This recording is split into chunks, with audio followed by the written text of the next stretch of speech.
pōkori au. Hei turia ki te matahau nō tū. Nō tū te wini, nō tū te wana, nō tū te wehi. Tū heke te, tū hapainga, tū whakaputa ki te whae ao. Ki te ao mārama. Ti hei Māori ora. Ko Darcy Tirito Tilliard. Ko Linda Tilliard. Ko Anna Cardno. Ngā kōrero mai. Ko Ruamahanga te awa. Ko Rangi Timo te maunga. Te ore me ngā kohunui te marae. Ngāti Hāmo me Ngāti Henewaka ngā hapu. Kei te noho mātou i te Wairarapa. Ngā mate, haere. Haere atu rā. Kei te pō, ki te ao marama. Nō reira, tēnā koutou katoa. Mihi mai ko te tātou hoa o Donna Jones. Tama Brandon. I hepa atu e tēnei wiki mai e te whakamau Māori o Donna te tahi wahanga o ngā iwi tribal nations. Ko tonu tangihanga ko te huia marae e horo whenua o te rā.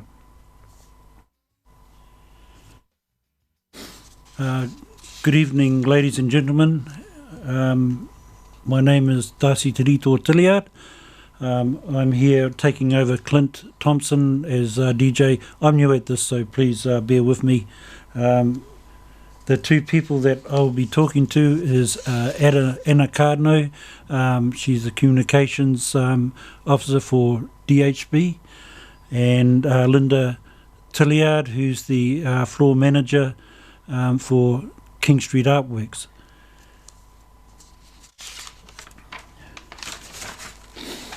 What I was saying, apart from doing a mihi for our Sky Father and our Earth Mother, I'd just like to give a big shout out to another tribal nation's mother, who's also a teacher, who lost her son to suicide, Donna Jones.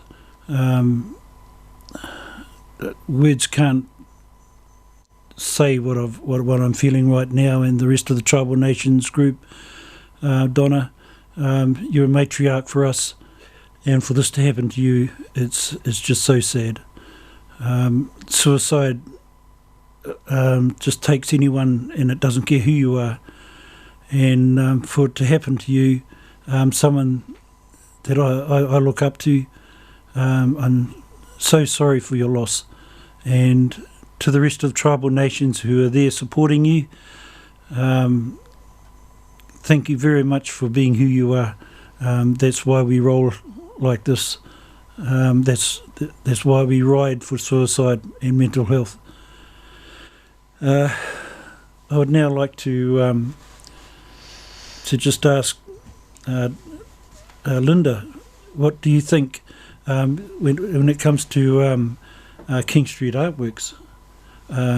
What do you think about suicide and mental health as a whole? Kia ora, Darcy and everybody. It's a very sensitive time for us with Donna and her whānau, and our hearts go out to her, and that she is burying her son is something that we're still coming to terms with and getting our heads around. And I think that's really the common theme for us at King Street is the effect on families, and we have a number of people who engage in that tiring battle with depression, with feeling that to stop being around would be better for everyone than to go forward. And it's a dark place for a person to be, and a very exhausting and terrifying place for families to find themselves.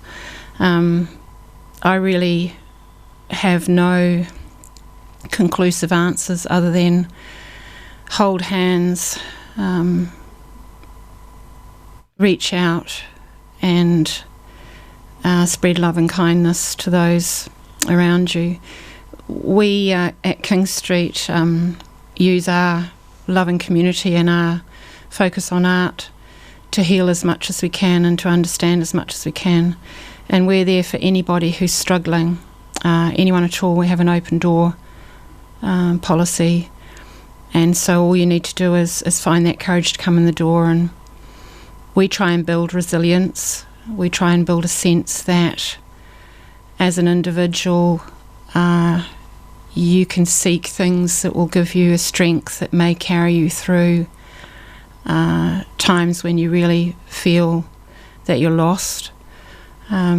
We work with people who are feeling very fragile. We do it with love, and we do it with a sense of community and belonging. So I don't really have any answers other than that. I think also what I've noticed at King Street is the most valuable thing you can be is present. Present in the lives of those around you and really listening to their stories. So for that moment when they're feeling that they don't matter, that the loss of them would mean nothing to others, if you sit there and you can listen and you can really look into their story and be there with them, that can mean an awful lot. So that's something I know does work. Thank you, Darcy. Anna may have a bit Yes, and more to coming say to than you, me. Yes. when it comes to the DHB, you being the communications, it must be hard trying to get the point across about suicide and mental health and DHB when there's so much happening there, chaos. Kia ora, Darcy. Yes, there certainly is. So I'm the communications manager at Wairarapa DHB. For the last 2 years I've been very involved in the suicide prevention space as well, starting in 2017 when I'm sure, as we know, the Wairarapa statistics were very poor for suicide. In fact, we were top of the table in 2017, which is not a tabletop you really want to be on. It's not an award. There's nothing, there's no success in having the most suicides per capita, and that's certainly where we were at. We have in the Wairarapa an average of around 8 suicides a year, and that year we had risen to 12, which was significant for us. When you stack those numbers up against other regions in Auckland and things like that, where there is obviously much higher numbers given there's a larger population, it doesn't quite seem like much, but when you average that out over a per capita, it certainly was not looking good for Wairarapa. So I got involved at that point in the suicide prevention space and got involved with an interagency group. I came into it with my communications manager hat on to say, hang on, how can we get involved as a DHB? How can we communicate better with Wairarapa and engage people in prevention? Since then, I've actually taken over acting in the role as suicide prevention and post-vention coordinator for the Wairarapa, a service that was provided to us by Lifeline up until recently and is now coming back into the DHB. I've been acting in that role, but we now have a new coordinator that we've employed who is going to be starting in just a week's time, which is fantastic, Alex Handyside. So there was actually a piece in Wairarapa midweek yesterday introducing him to the community. I'm really excited about him coming and joining us. But the reality is, when it comes to suicide, it's never just, a suicide isn't just one person, it's not just one figure. So for every one person that dies by suicide here in the Wairarapa, there's dozens of people that are affected by that. So when we see the numbers and we see maybe 8 per year, you think of the hundreds of people that are affected by that, and that's where prevention comes in.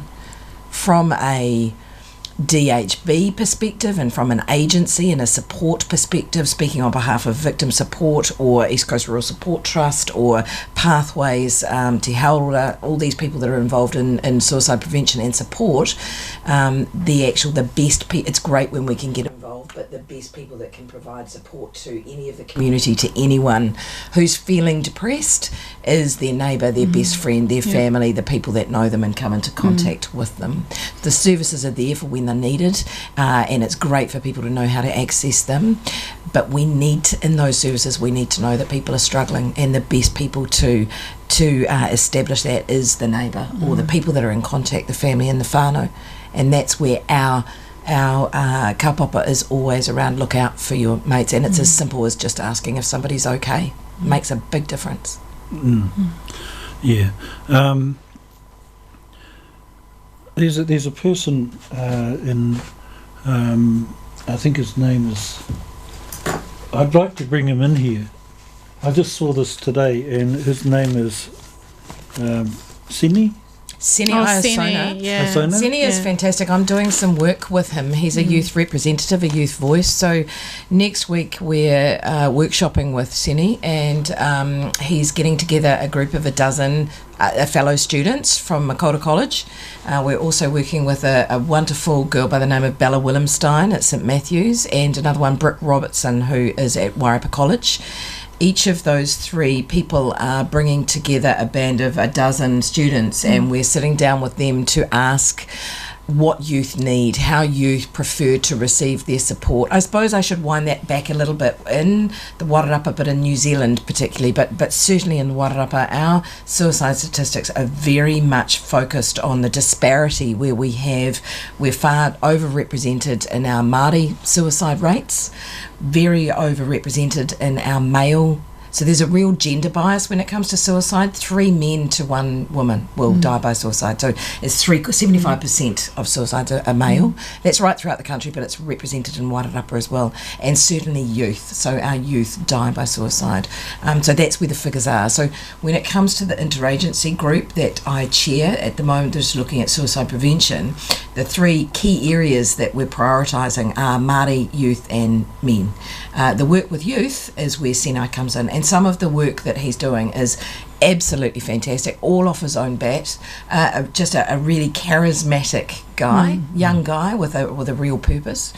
So I'm really looking forward to working with him next week and starting that ball rolling, because we want to do that co-design work with youth, and we need them to steer us in the right direction. There's no point us adults sitting around. I mean, you guys you understand that completely with the rats riders around teenage suicide. We can't sit there and steer their ship. They've got to do it themselves. So we've just got to help guide, and to do that we need to listen, and so that's what next week's all about. That's awesome. Also, we have Makota and other students coming into King Street Artworks, Linda. Oh, we do have a open door for students. We link with the teen parent unit, and we have school groups coming in every which way we can. We encourage them to come in. And it's just building up that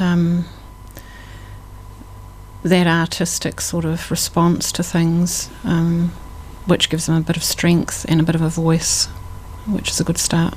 Yeah, it's a neat. We've been doing some work at Wairarapa DHB with art therapy, just for staff, offering it as a sort of a wellness approach, and people just love it. It's a real expression through the art. That's very calming, isn't it?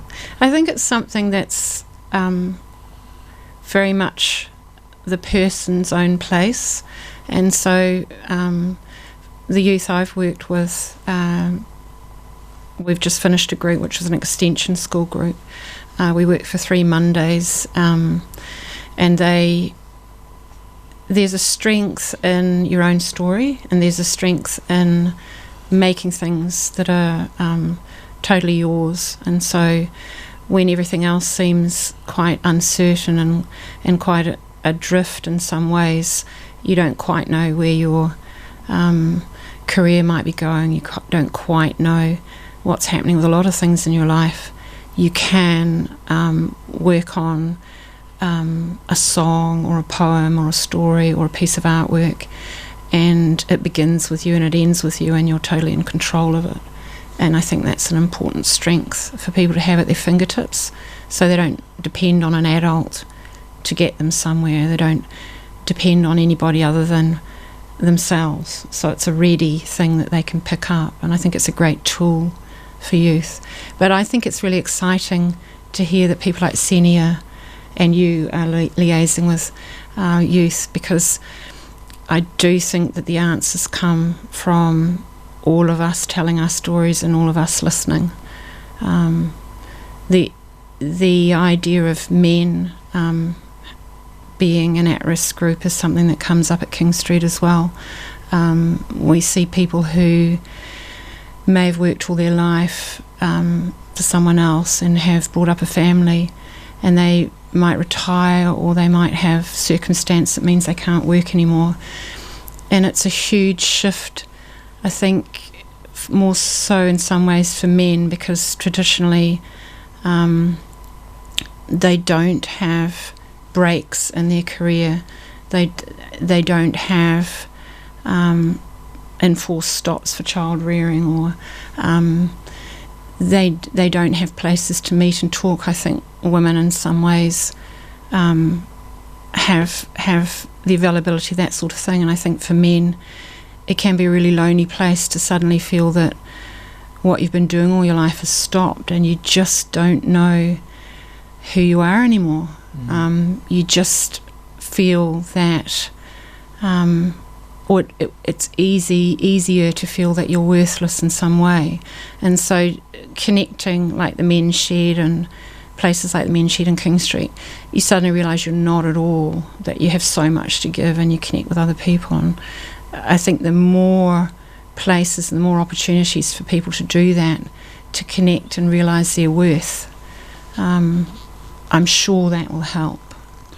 Yeah, I've been reading lately too, farmers, with everything happening here, there's stress there, and so, I'd hate to say it, but there's a lot of depression out there in the farming community too, and that'll bring on suicide. There's been a fair bit of that over the years with the farmers, isn't there?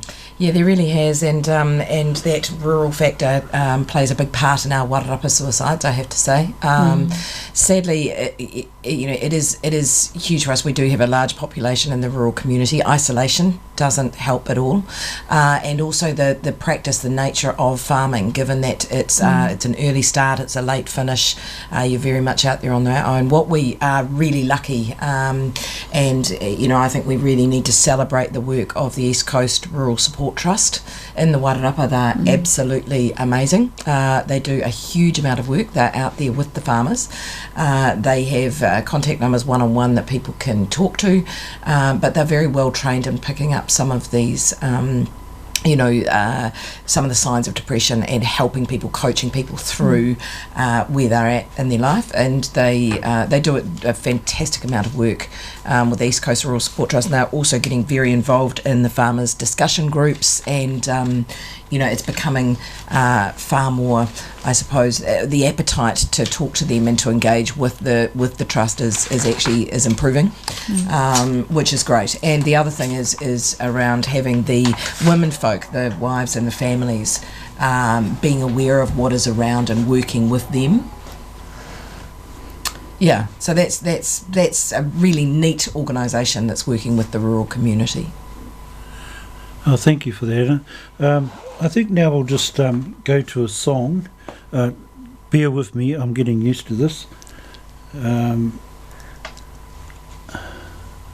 just getting brain dead here for a minute. Yeah.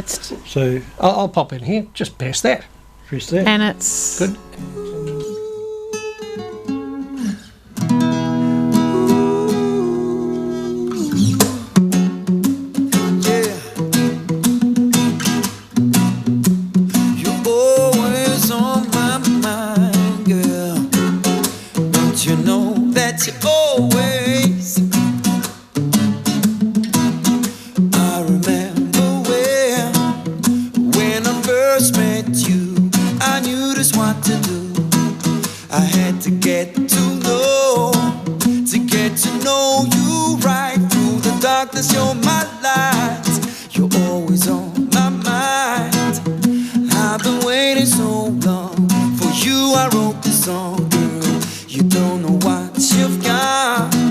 Until your world has gone. This is why I love it.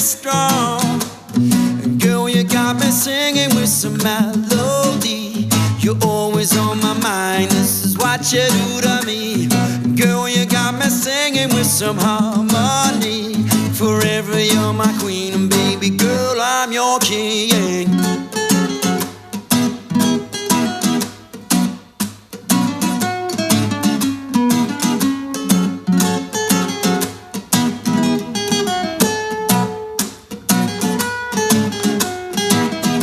I am not afraid to say the words, even if my brother's hurt, because of what you made and what you mean to me. You have given everything, you have changed my life more than you ever know. This is why I have to show, girl, that you are everything and everything to me. Baby girl, I hope you'll say, girl, you got me singing with some melody.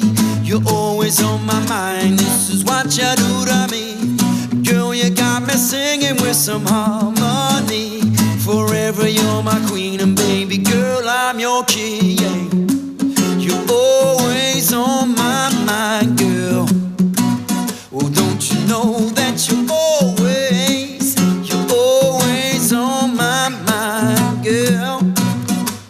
Yeah, yo, you're always on my mind, girl. Don't you know that you're always on my mind, girl. Yeah.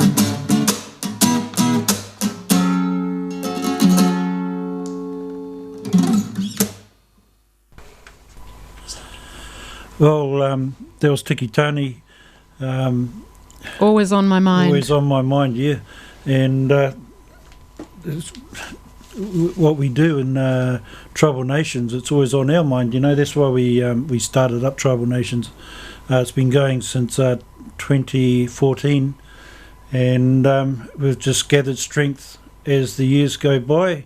There's about 300 of us now, and we've only got one kaupapa, and that's to support those with mental health issues and suicide issues, and to raise money for people that are doing those,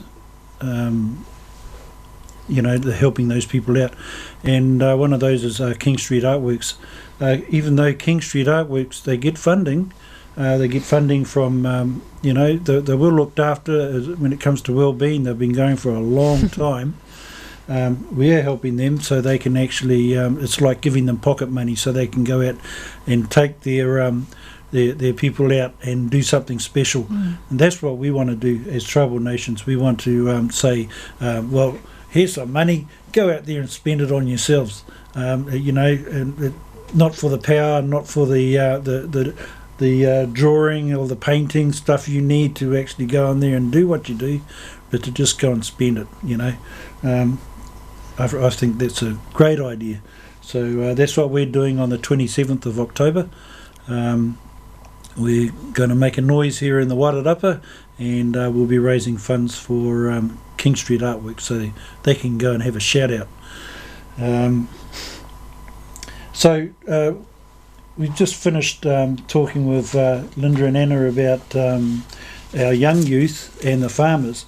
Just before we carry on with the ladies, I'd just like you to know a few numbers here. One of them is Lifeline. The number for Lifeline is 0800 543 354. Depression Helpline is 0800 111 757. Healthline 0800 611 116. Healthline, I think if there's something you feel that you're not too sure about, Healthline puts you in touch with the nurses, and they can take it from there. Samaritans 0800 726 666. Youthline 0800 376 633, and they also have a free text which is 234. Kids line, you even have a kids line, okay, 0800 543754, and that's up to 18 years old. So there's a few numbers. If you manage to catch one on your line, hook it in, and you may use it. If you haven't, then listen, just Google it up, and they'll all come up, because I think everyone uses those numbers. It's a national thing. I'd like to just carry on with the ladies now, and I'd like to ask you, Linda, about like when I've done it myself. Like I've been in a real bad state, and I've had no answers and no way of fixing myself. So I've picked up chisels and I started carving.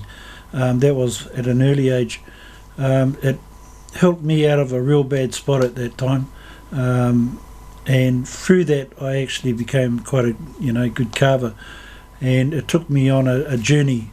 Is that what happens at King Street Artworks? Is people, they come in there, I know that a lot of them are depressed, or they've got things on their minds and they just want to have their own space where they can do some art. Is that what it's all about? Well, yes, it is. The King Street Artworks is the one thing that defines us, is that we're very varied, that there's no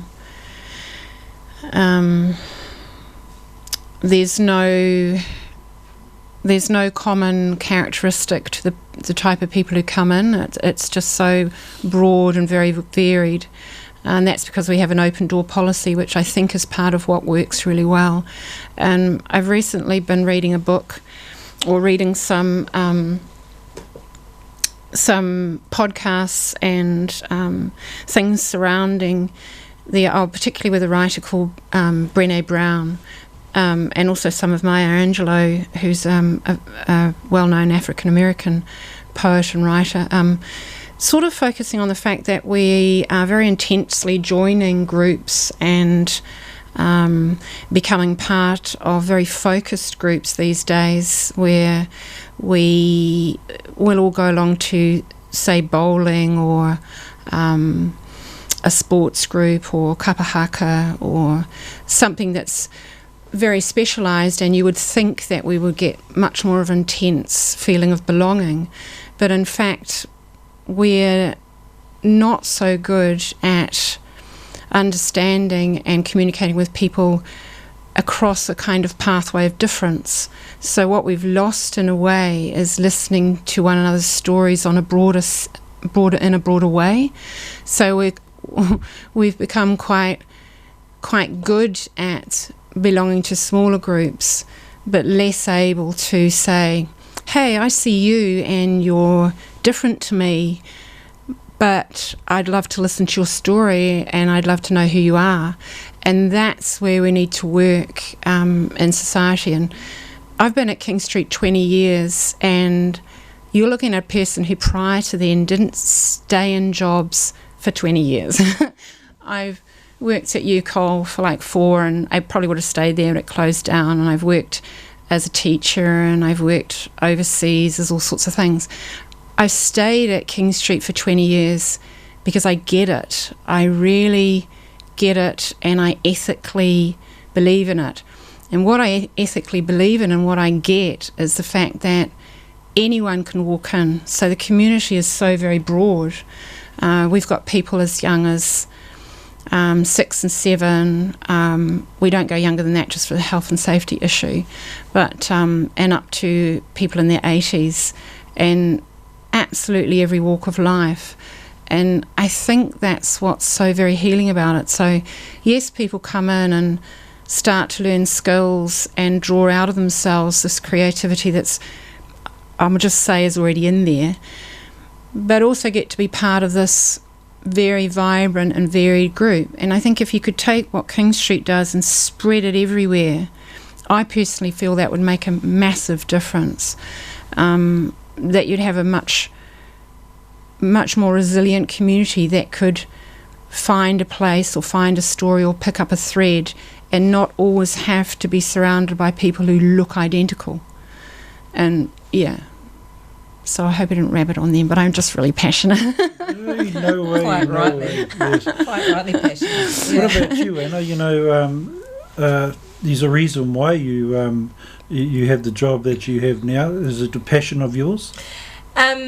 So it is. I'm currently wearing two hats, trying to be a full-time communications manager for the DHB, which includes, work in this area anyway, and then also being the suicide prevention coordinator, and working on postvention, which of course is when we come in and wrap support around a family of whānau who've lost someone to suicide. So that's sort of the hats, the different roles that I wear. My passion is born in this suicide prevention space, is born from personal experience.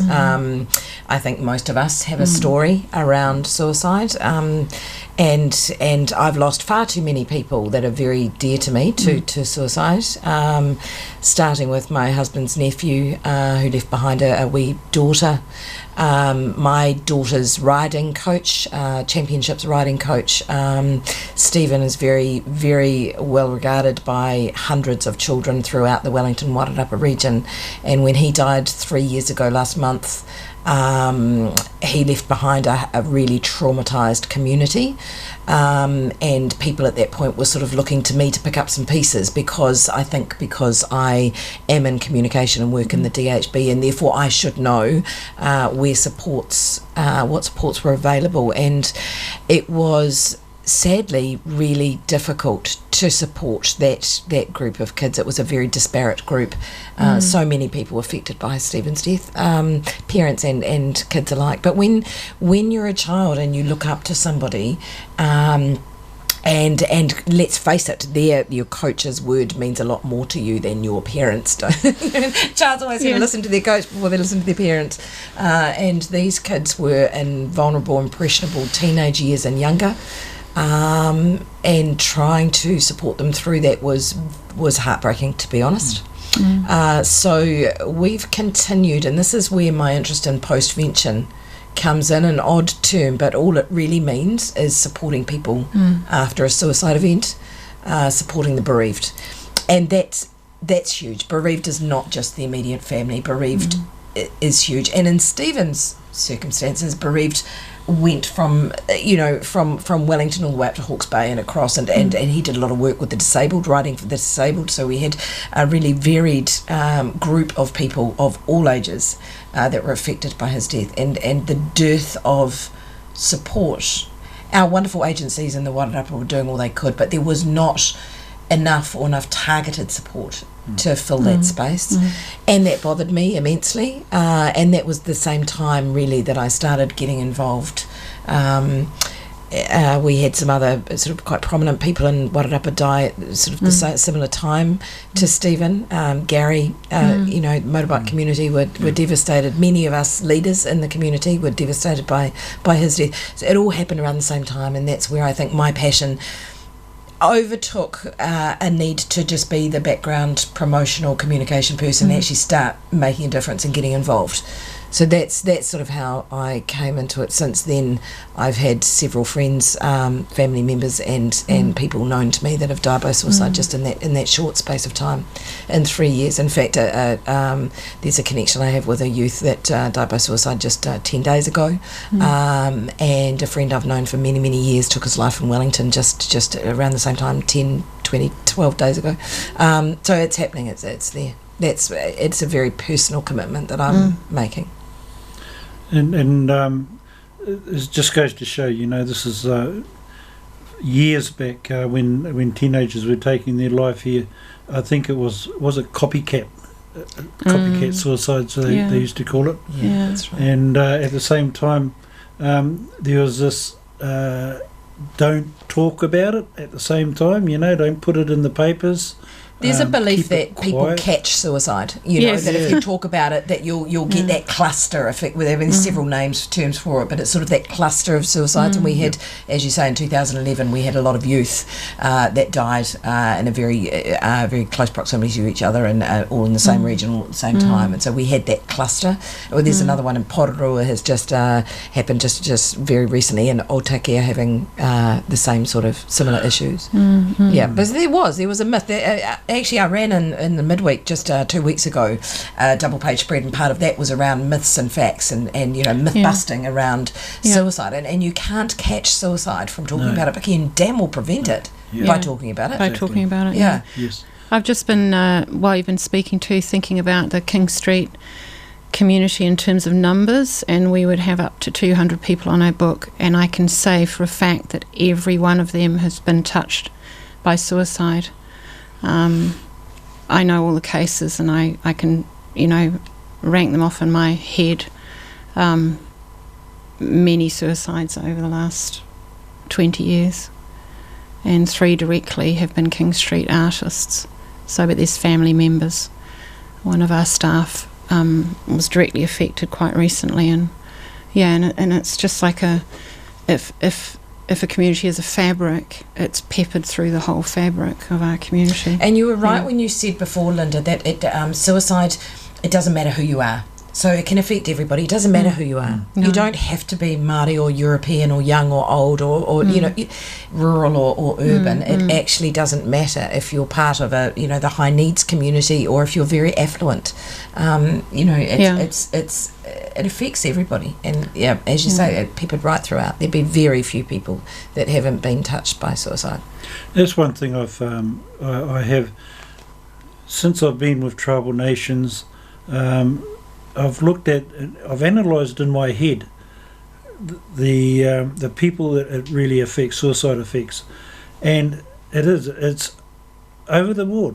I mean, you have the ones, the youth that their suicide thoughts are because they don't have what the other cliche people have, so they feel like they're never going to be any good. They can't compete with that, so that's where their cliches. Then you've got the well-to-do kids, where their one is I'll never fit in, or my parents aren't listening to me, or the expectations of me are too high and I can't meet them, and I just Exactly. can't manage. Exactly. Or there's a predetermined. I think one thing I really worry about, I have to say, is these, I call them children privileged, but privileged children that have come from, and that's a terrible term, but children that have come from affluent or financially secure families. Yes. I think there is a tendency for us to say, aren't they privileged? Aren't they lucky? They're never going to have any problems. Those kids often have more problems than anyone else, because the expectations are so high of them that they are going to achieve, and that they're going to be successful. And often they're the ones, these so-called privileged kids are the ones that are having all the issues with bulimia and with self-harm and with anorexia and with, mental health issues.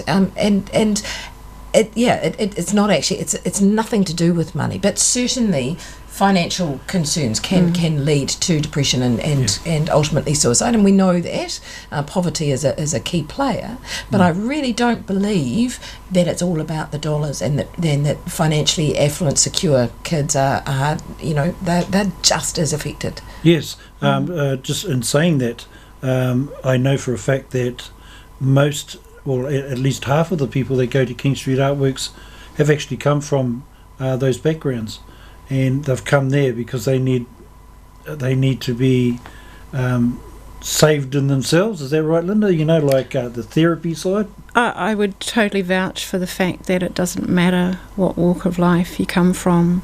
You can have an inner struggle that is very lonely, and I think social media, mind you, the social media, when I was a kid, it was the glossy pages of the magazines where everyone looked perfect. I think there's a huge pressure on people in our societies to be somebody. And what I say to artists is, at King Street is, you've got to be yourself, because everyone else is taken. Your job is to be the best you can be. And I think if we were saying that more consistently through teenage years from everywhere, rather than saying your job is to be someone else, is to look like that person or that person or that person. Achieve X, Y, or and to Z. achieve that you will be happy and successful if you look like that or if you earn that.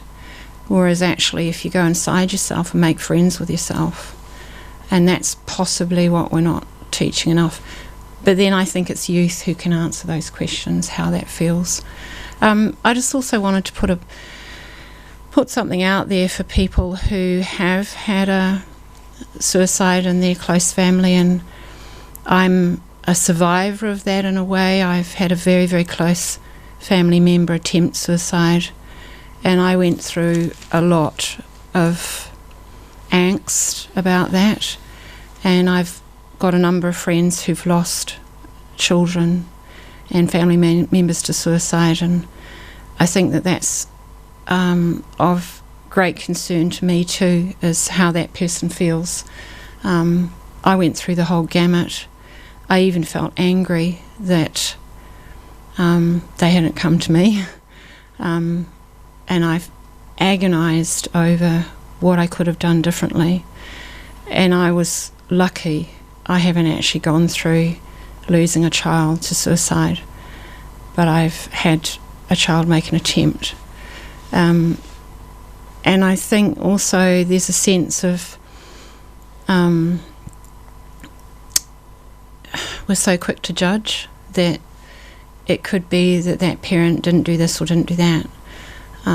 So I just want to put a shout out to those people who've grappled with that demon, and it'll never go away. It'll never heal completely.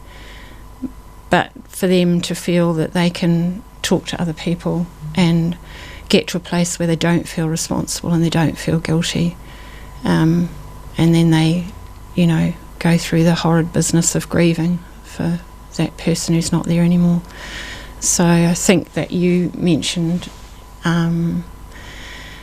the effect, the massive effect on families and friends, and it's huge, and that person's life will never be the same again either.